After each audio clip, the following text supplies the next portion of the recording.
नजर खान दिन भर की खबरों में सबसे पहले डालते नजर आज के मुख्य समाचारों पर। जिले में 27 नए पॉजिटिव रोगी मिले। पहली बार आए एक साथ इतनी संख्या में रोगी। जिले में रोगियों का आंकड़ा 473। अभियोजन भवन कार्यालय में किया पौधारोपण। कलेक्टर बोले पौधे लगाने के साथ उनकी नियमित सार संभाल जरूरी। विश्व हिंदू परिषद और बजरंग दल ने कलेक्ट्रेट पर किया प्रदर्शन। गो हत्या प्रकरण की निष्पक्ष जांच की मांग। खेत की ढाणी में लगा रखी थी हथियार बनाने की फैक्ट्री। पुलिस ने 3 लोगों को पकड़ा। अब खबरें विस्तार से। पिछले 6 दिनों से जिले में लगातार कोरोना पॉजिटिव मरीजों की संख्या बढ़ रही है।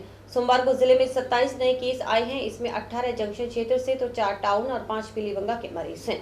ये सभी पहले से कोरोना पॉजिटिव रोगियों के संपर्क में आने से पॉजिटिव हुए हैं। जिले में कोरोना के 27 नए केस आने के बाद जिले में कोरोना मरीजों की संख्या 391 हो गई है। अगर पॉजिटिव मरीज इसी रफ्तार से बढ़े तो 400 का आंकड़ा कल तक हो जाएगा। ऐसे में यह खतरनाक साबित हो सकता है।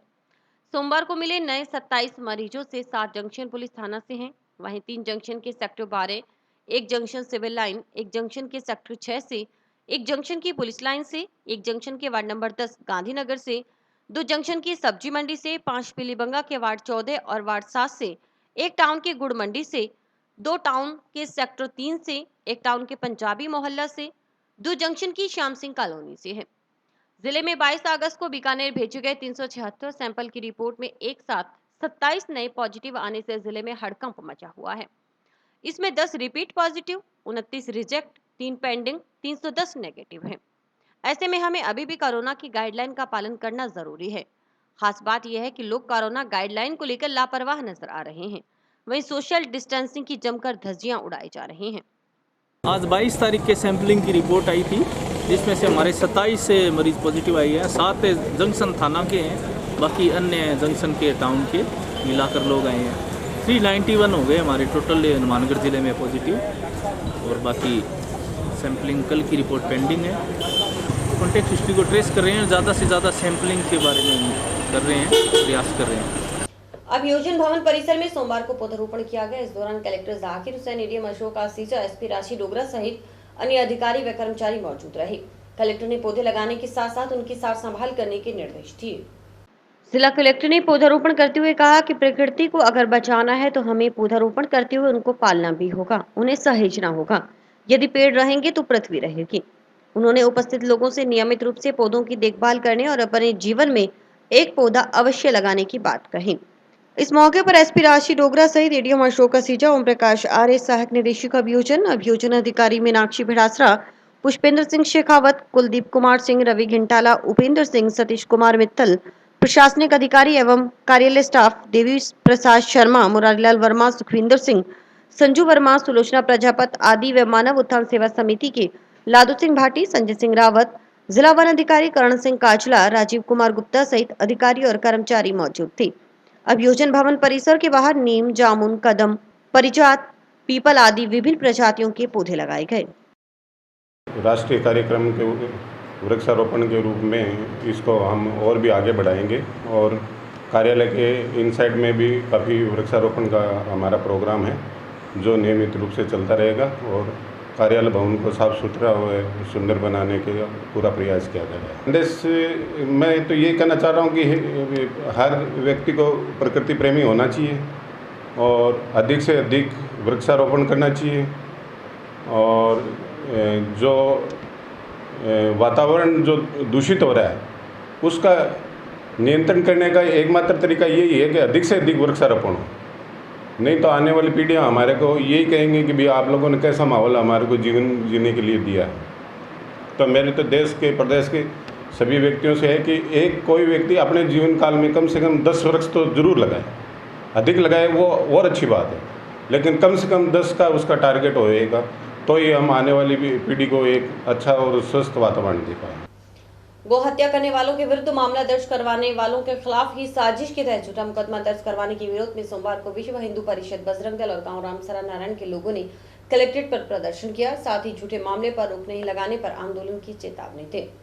ये तो गुंडा करती है, इससे पीछे भागती है। ये तो गुंडा करती है, इससे पीछे भागती है। गो हत्यारों को फांसी दो, फांसी दो। गो हत्यारों को फांसी दो।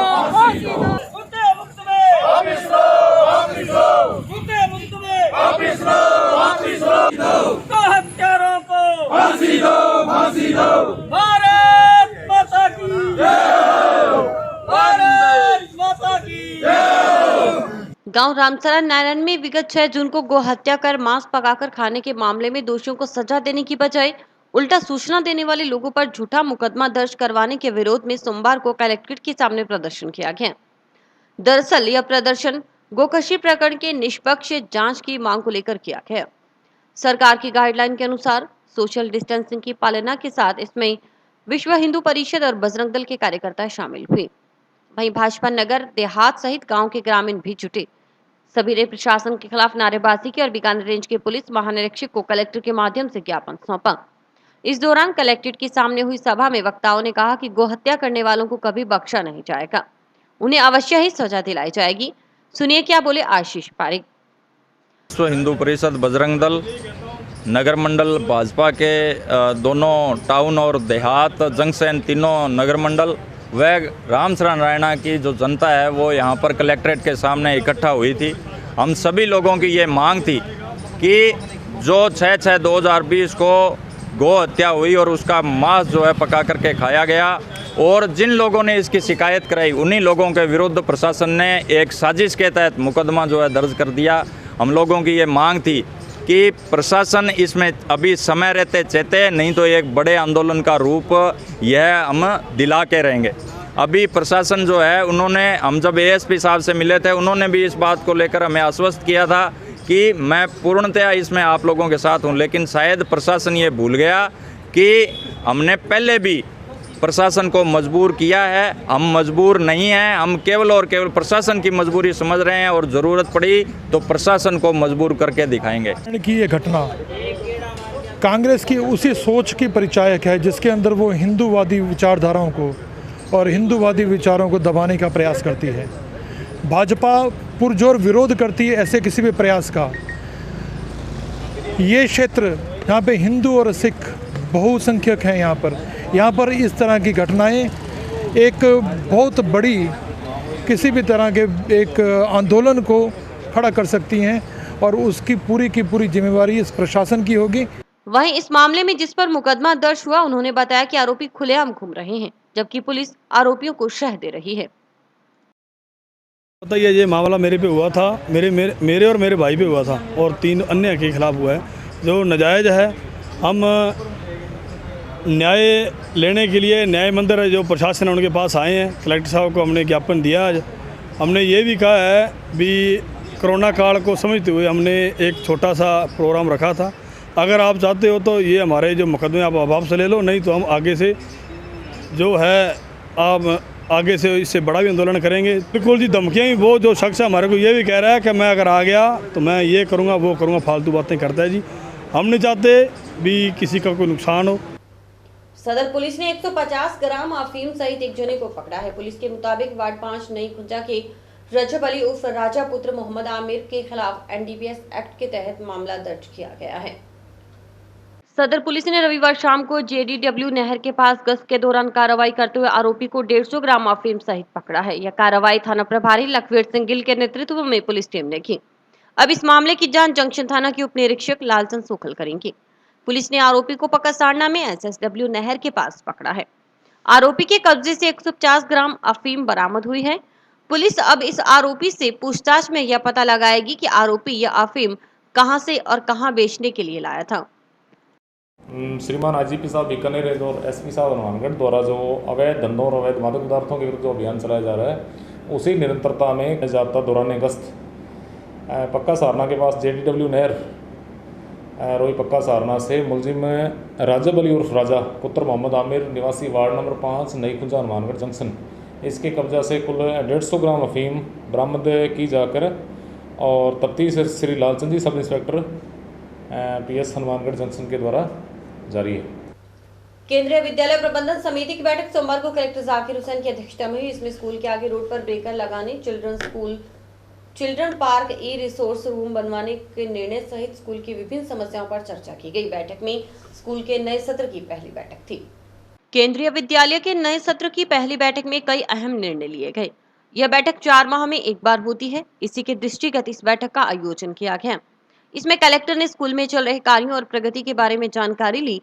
वहीं स्कूल में चिल्ड्रन पार्क, ई रिसोर्स बनाने सहित कई मुद्दों पर फैसले लिए गए। साथ ही बच्चों की सुरक्षा को देखते हुए हाईवे पर ब्रेकर बनवाने का प्रस्ताव भी पास हुआ।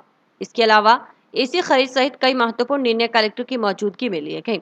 इस बारे में केंद्रीय विद्यालय के प्राचार्य बीएल साहड़ ने पूरी जानकारी दी। केंद्रीय विद्यालय की प्रबंधन समिति की आज बैठक थी और ये हर 4 महीने में एक बार कम से कम हमें करनी होती है, जो अभी की है हमने। और कोरोना काल में क्योंकि क्लासेस तो रेगुलर नहीं लग रही हैं, लेकिन ऑनलाइन क्लासेस लग रही हैं और सरकार का जो इसका केंद्रीय विद्यालय का जो लेखा जोखा है, जो ज़रूरतें थी, उसके बारे में हमने निर्णय किए हैं और ये एक नियमित प्रक्रिया है जो चलती रहती है। और ये उम्मीद करते हैं कि यहाँ फुल फ्लेज जब स्कूल चलेगी तो हनुमानगढ़ का बहुत अच्छा स्कूल होगा। केंद्रीय विद्यालय संगठन के नियमानुसार प्रति शैक्षणिक सत्र में अगस्त, दिसंबर और फरवरी में विद्यालय प्रबंधन समिति की बैठक होती है। आज इस सत्र की पहली विद्यालय प्रबंधन समिति की बैठक माननीय जिला कलेक्टर और अध्यक्ष विद्यालय प्रबंधन समिति की अध्यक्षता में हुई और ये बैठक बहुत ही उपयोगी रही। असल में पहले भी यहाँ आरओ प्लांट लगा है, लोन का डेवलपमेंट हो गया, कंप्यूटर लैन जो डिपार्टमेंट उसमें लैन कनेक्शन हो गया, जूनियर साइंस लैब बन चुकी है और छोटे मोटे बहुत सारे काम हुए हैं। आज फिर जो है कलेक्टर साहब की अध्यक्षता में बड़े ही अच्छे सक्रिय तरीके से इस कोरोना के संकट में भी पधारे, हमारा सौभाग्य है और विद्यालय परिवार उनका ऋणी है कि आज भी बहुत सारे विकास के काम, जिनमें चिल्ड्रन पार्क बहुत महत्वपूर्ण प्रोजेक्ट है हमारा, और इसके अलावा ई रिसोर्स रूम, इस कोरोना काल में जहाँ जो एजुकेशन अब डिस्टेंस लर्निंग हो गई है, ई एजुकेशन हो गई है, तो हम ई रिसोर्स रूम बनाएंगे और उसके लिए माननीय कलेक्टर साहब ने अनुमोदन प्रदान किया है। इसके अलावा कंप्यूटर लैब के लिए एसी खरीदना या चिल्ड्रन पार्क का डेवलपमेंट है, और भी बच्चों के लिए यहाँ जो हाईवे है, बच्चों की सुरक्षा को देख करके सर ने प्रस्ताव रखा है और हम नेशनल हाईवे अथॉरिटी को लेटर भेजेंगे कि यहाँ पर ब्रेकर बनाएं। सदर पुलिस ने अवैध हथियार बनाने की फैक्ट्री पकड़ी है। वहीं सदर और टाउन पुलिस थाना क्षेत्र के 3 युवकों को गिरफ्तार किया गया है। ये तीनों लोग खेत में बनी ढाणी में चला रहे थे अवैध हथियार बनाने की फैक्ट्री। मौके से अवैध हथियार और हथियार बनाने के औजार भी जब्त किए गए हैं। खेतों में भी अब अवैध हथियार बनने लगे हैं। जी हाँ, पुलिस ने खेत में बनी ढाणी से ऐसे ही एक हथियार फैक्ट्री पकड़ी है। यहाँ 3 लोग मिलकर अवैध तरीके से हथियार बना रहे थे। पुलिस ने मौके से एक एयरगन, खाली और कारतूस, देसी पिस्तौल बनाने का सामान, ट्रिगर, हैम्पर, लोहे की कमानी सहित कई औजार जब्त किए हैं। पुलिस के मुताबिक जसकर्ण उर्फ जस्सा मुंदड़िया निवासी ढाणीचक 35 SSW सहजीपुरा, गुरदीप सिंह उर्फ हैप्पी निवासी फतेहगढ़ पुरुषोत्तमवास और गंगाजल उर्फ गंगला निवासी गंगागढ़ को गिरफ्तार किया है। यह कार्यवाही चक 35 SSW रोही सहजीपुरा में जसकर्ण सिंह उर्फ जस्सा के खेत में बनी ढाणी में की गई। 22 तारीख को जो हथियार बनाने की जो बनी फैक्ट्री 35 SSW रोही से जो पकड़ी गई थी, उसमें कुल 3 मुलजिम गिरफ्तार हुए थे, जसकर्ण सिंह उर्फ जस्सा, गुरदीप सिंह उर्फ हैप्पी और गंगाजल उर्फ गंगला। तो इनमें से गुरदीप सिंह और गंगाजल को जेसी करवाया जा चुका है और जसकर्ण सिंह उर्फ जस्सा सिंह है जो वो 25 तारीख तक पुलिस रिमांड पे हैं। तो इससे हम जानकारी लेने के प्रयास कर रहे हैं, कब से ये काम चल रहा था, कहाँ से ये कच्चा माल लेके आते हैं, किस किस को बना के दिए हैं। और इनके जो 2 साथी जो फरार हो गए थे, कालू सिकलीगर और दूसरा बब्बू उर्फ चंद सिंह, ये HS है हनुमानगढ़ टाउन थाने का। तो ये जो फरार है, इनकी तलाश जारी है और इनके पकड़ में आने के बाद ये चीज़ क्लियर हो पाएगी कब से ये काम कर रहे थे और किस किस को कितने हथियार सप्लाई किए। टाउन में एक महिला से दुष्कर्म के बाद अश्लील वीडियो बना लगातार 3 वर्ष तक देह शोषण और वीडियो वायरल करने की धमकी देकर 15 लाख रुपए और सोने के जेवरात ऐंठने के मामले में महिला थाना पुलिस ने रविवार शाम को आरोपी को गिरफ्तार किया है।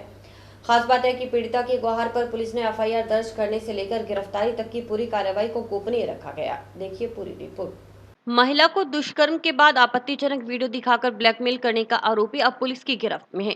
गिरफ्तार आरोपी टाउन के संदीप सोनी उर्फ संदीप धूपड़ पुत्र रतनलाल सोनी से पूछताछ कर रही है। दरअसल मामले में पीड़िता ने इसके लिए खुद और परिवार की जानमाल की सुरक्षा को खतरा बताते हुए SP से पूरे मामले को गोपनीय रखने की गुहार लगाई थी। देर रात पुलिस ने आरोपी की गली नंबर 5 नई आबादी स्थित किराए के घर की तलाशी भी ली। यहाँ बता दें कि आरोपी आरटीआई कार्यकर्ता है। उसने विभिन्न विभागों में भ्रष्टाचार की शिकायतें करने के साथ ही आरटीआई के तहत सूचना मांग रखी है। वहीं अधिकारी कर्मचारियों की शिकायत भी कर रखी है। करीब 2 वर्ष पहले उस पर जंक्शन में हमला भी हुआ था। गत 10 अगस्त को पीड़िता ने एसपी को सौंपे परिवाद में कहा कि वह अपने और अपने परिवार की जिंदगी बचाने की फरियाद लेकर आई है। पिछले 3 वर्षों से संदीप सोनी उर्फ संदीप धप्पड़ निवासी टाउन ने उसको शारीरिक, मानसिक और आर्थिक रूप से इतना परेशान कर रखा है कि वह टॉर्चर कर रहा है। अब उसके और उसके परिवार के पास आत्महत्या करने के अलावा कोई रास्ता ही नहीं बचा। आरोपी ने कई बार जबरदस्ती डरा धमकाकर उसके साथ गलत काम किया।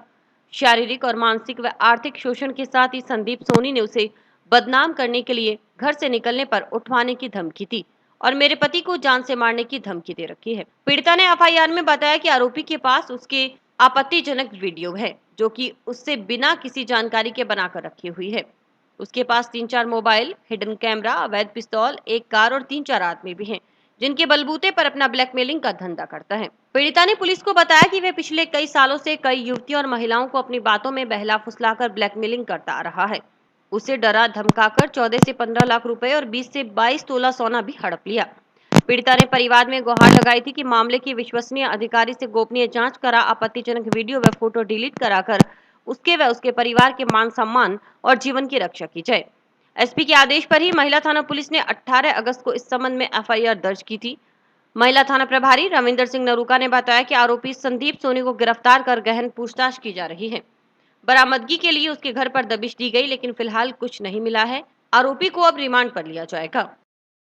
ये हनुमानगढ़ की एक पीड़िता ने एक रिपोर्ट प्रस्तुत की थी कि एक संदीप सोनी है जो हनुमानगढ़ रहने वाला है। उसने उसको जब जोर जबरदस्ती करके शारीरिक संबंध बनाकर उसको ब्लैकमेल किया है। 15-20 लाख रुपए और 20 तोला सोना उससे ऐंठ लिया है और उसको फ़ोटो वगैरह, अश्लील फ़ोटो वीडियो इनको लीक आउट करने की धमकी देकर लगातार उसके साथ शारीरिक बनाए हुए हैं, जिसको हमने गिरफ्तार करके अनुसंधान किया जा रहा है। नहीं, अभी उसके कुछ चीज़ें लिए जांच, जिनकी अभी जांच करके और उसमें अगर कुछ मिलता है तो उसको जब्त वगैरह करेंगे।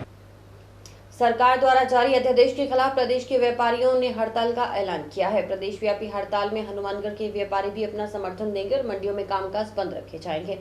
फूड ग्रेन मर्चेंट्स एसोसिएशन द्वारा हड़ताल को लेकर जानकारी दी गई।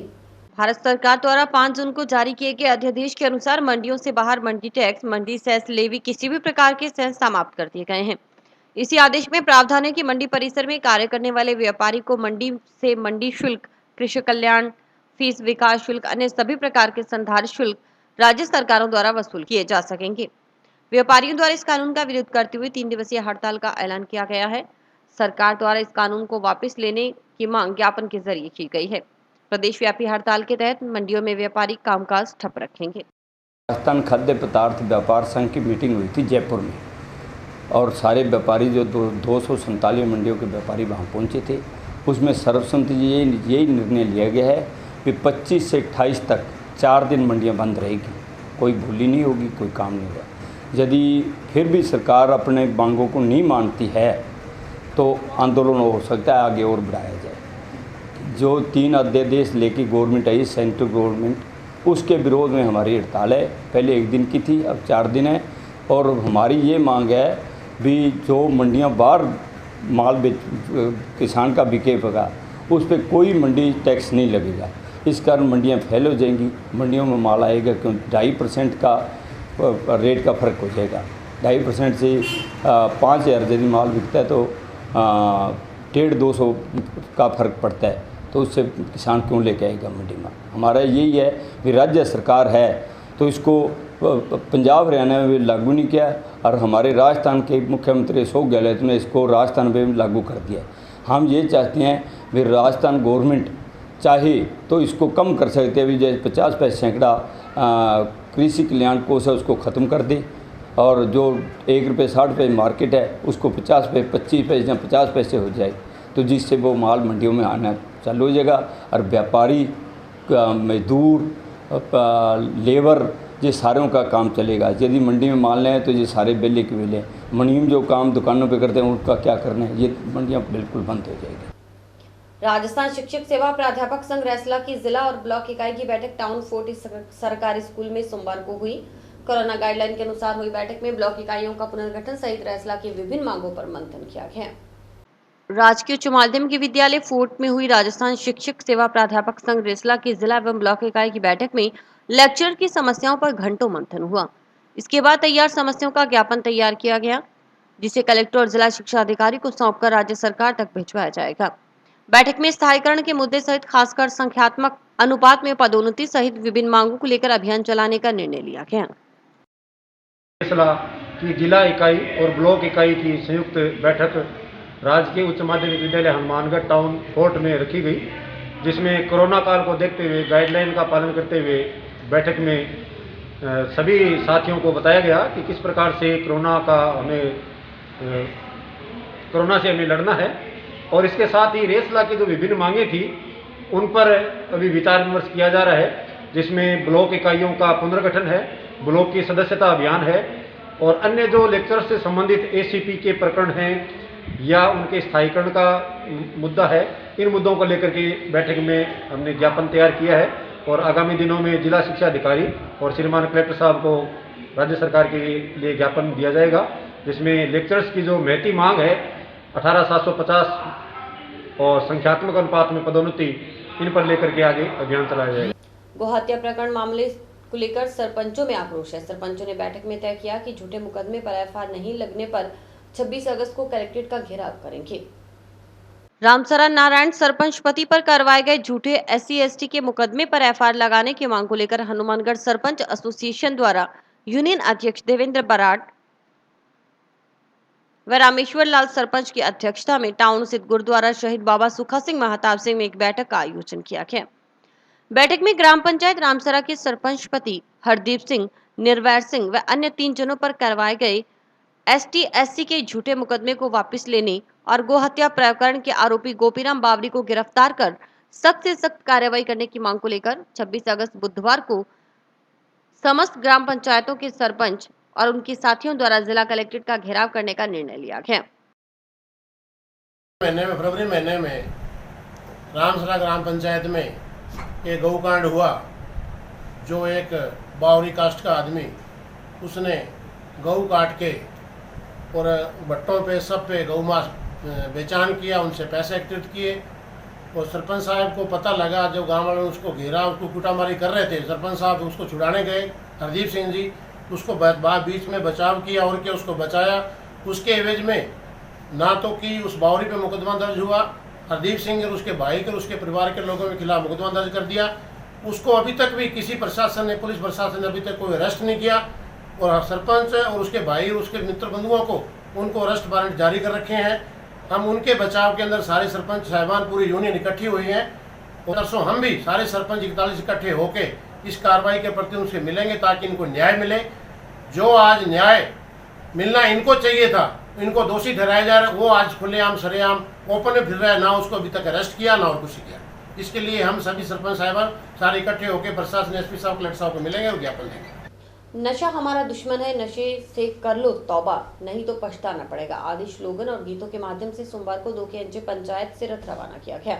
यह रथ आमजन को नशा नहीं करने के लिए जागरूक करेगा।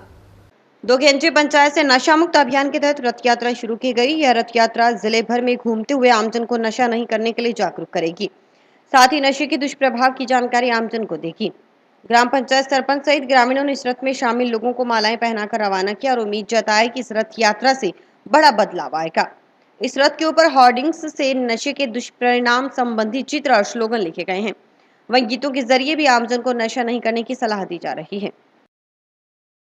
आज दोखेंजे ग्राम पंचायत में नशा मुक्त करने के लिए ग्राम पंचायत को रथ चलाया गया है। यहाँ पर वो ग्रामवासियों से सबसे निवेदन है कि तम्बाकू, दारू, शराब या अदर कोई भी नशा करते हुए ग्राम पंचायत को मुक्त करने की हमारी पूरी कोशिश रहेगी। जन जागृति नशा मुक्ति अभियान के लिए रथ प्रारंभ किया गया है, जो गांव के अंदर हमें सभी जितने भी जनप्रतिनिधि सबने मिलकर इसका प्रारंभ करवाया है।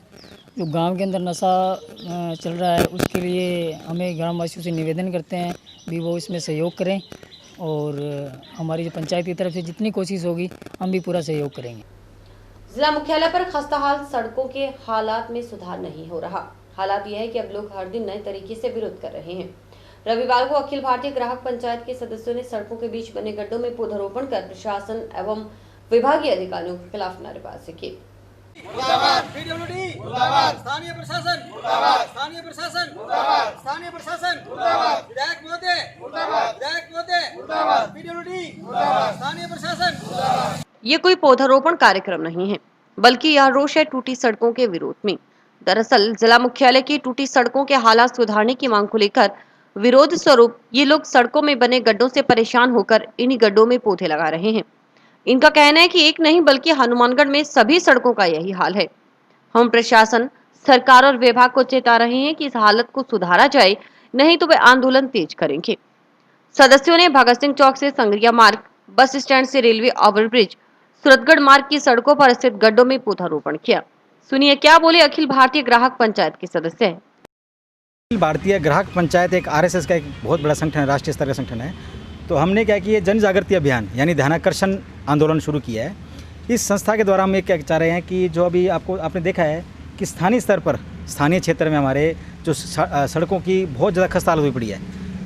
मतलब विभिन्न प्रकार से अन्य संगठनों ने यहाँ कार्य किए, धरना प्रदर्शन भी किया, धान की रोपाई भी की, लेकिन प्रशासन फिर भी नहीं जागा।